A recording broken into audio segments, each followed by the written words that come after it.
સુરતમાં આશીર્વાદ વોચ નામની દુકાનમાં સ્કીમી કંપનીની વોચનું ડુપ્લિકેશન થતું હોવાથી દરોડા, મોટા કૌભાંડની આશંકા। સુરતમાંથી અગાઉ અનેક બ્રાન્ડેડ કંપનીની પ્રોડક્ટ્સનું ડુપ્લિકેશન થતું હોવાની આ ઘટના સામે આવી છે। ત્યારે સુરતમાં અલગ અલગ જગ્યાઓ પર દુકાનો ખોલીને બ્રાન્ડેડ કંપનીના નામે ડુપ્લિકેટ વોચ બનાવી ઊંચા ભાવે ગ્રાહકોને વેચી લોકો સાથે છેતરપિંડી કરાતી હતી। અલગ અલગ જગ્યા પર કંપની દ્વારા કોર્ટ પરમિશન સાથે દરોડો કરવામાં આવ્યો હતો। આ સાથે જ મોટા કૌભાંડની આશંકા સેવવામાં આવી રહી છે।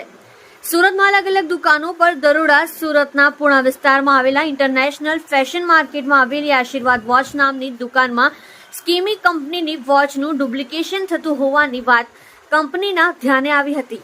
તેથી કંપની દ્વારા બાબતે કોપીરાઇટ એન્ડ ટ્રેડમાર્કમાં ફરિયાદ કરવામાં આવી હતી। ત્યારબાદ દિલ્હી હાઈકોર્ટના ઓર્ડરથી કોર્ટ પરમિશનની સાથે સ્કીમી કંપનીની વોચનું ડુપ્લિકેશન કરી વેચાણ કરતી અલગ અલગ દુકાનો પર કંપનીના જવાબદાર વ્યક્તિઓ દ્વારા પોલીસને સાથે રાખી દરોડો પાડવામાં આવ્યો। વોચ રિપેરિંગમાં આવતા ડુપ્લિકેશનનો ભાંડો ફૂટ્યો। આશીર્વાદ વોચ નામની દુકાનમાં 300 થી લઈને 1300 રૂપિયા કરતા વધારે ભાવ કંપનીની વોચ સમગ્ર દેશમાં ઓનલાઈનના માધ્યમથી વેચાણ કરવામાં આવતી હતી।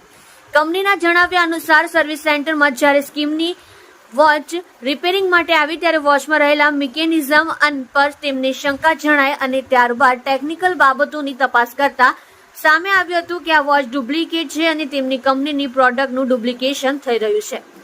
ત્યારબાદ કંપની દ્વારા બાબતે તપાસ કરવામાં આવી અને કોર્ટ પરમિશન સાથે દરોડાની કામગીરી હાથ ધરવામાં આવી હતી।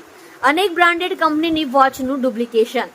કંપનીના જણાવ્યા અનુસાર 40 થી 50 રૂપિયામાં વોચ તૈયાર થતી હતી અને હલકી ગુણવત્તાનું મટીરીયલ આ વોચમાં ઉપયોગ કરી વોચને બ્રાન્ડેડ હોવાનું જણાવી આશીર્વાદ વોચ દ્વારા તેનું વેચાણ કરવામાં આવતું હતું। માત્ર સ્કીમી કંપની જ નહીં પરંતુ અન્ય બ્રાન્ડેડ કંપનીઓની વોચનું પણ ડુપ્લિકેશન થતું હોવાનું તપાસ દરમિયાન સામે આવ્યું છે। કોપીરાઇટની કલમો હેઠળ કાર્યવાહી હાથ ધરી। કંપની દ્વારા તપાસ કરતા સામે આવ્યું હતું કે SS એન્ટરપ્રાઇઝ, નિવાન ફેશન અને આશીર્વાદ એન્ટરપ્રાઇઝ નામથી પિયુષ વિરડિયા નામનો વ્યક્તિ ડુપ્લિકેટ વોચનું વેચાણ કરવાનું કામ કરતો હતો। કંપનીની તપાસમાં સામે આવ્યું છે કે ચાલુ વર્ષમાં 6 કરોડ કરતા વધારે રૂપિયાની વોચનું ડુપ્લિકેશન કરી તેનું વેચાણ ગ્રાહકોને કરવામાં આવ્યું છે। તો બીજી તરફ આ તપાસમાં આંકડો વધે તેવી શક્યતા પણ દેખાઈ રહી છે। હાલ તો કંપની દ્વારા સમગ્ર મામલે વોચનું ડુપ્લિકેશન કરતા લોકો સામે ટ્રેડમાર્ક એન્ડ કોપીરાઇટની અલગ અલગ કલમો હેઠળ કાર્યવાહી હાથ ધરી છે। Vijay Vadiyadara, co founder of સ્કીમી ઇન્ડિયા પ્રાઇવેટ લિમિટેડ। કઈ રીતની રેડ છે અને કેટલી જગ્યા પર આ કોર્ટ કમિશન છે। અત્યારે 4 સ્થળો ઉપર અમારું સર્વિલન્સ ચાલુ છે। ઓલરેડી અમારી સાથે અધિકારીઓ જે છે કે દિલ્હી હાઈકોર્ટના વકીલો અને આખી પેનલ એ આ સર્ચ ઓપરેશનમાં જોડાણી છે। બિકોઝ અમે કોર્ટ કમિશન કરેલું અને કોર્ટની ઓથોરિટીથી પોલીસ પ્રોટેક્શન સાથે અમે આ રેડ કરેલી છે અને અમને આમાં લાખો રૂપિયાનો માલ અમારી પ્રોડક્ટનો ડુપ્લિકેટ મળેલો છે। અત્યાર સુધી કેટલું આ લોકોએ કરોડોનો માલ વેચ્યો છે અંદાજ મુજબ? આ લોકોએ જો રિપોર્ટ જોવા જઈએ તો આ લોકોએ એટલું મોટું કૌભાંડ કરેલું છે કે લગભગ નહીં તો 100 થી 150 કરોડ રૂપિયાનું કૌભાંડ છેલ્લા 3 થી 4 વર્ષમાં કરેલું છે અને લોકોને સ્કીમીના મળતા નામથી છેતરેલા છે।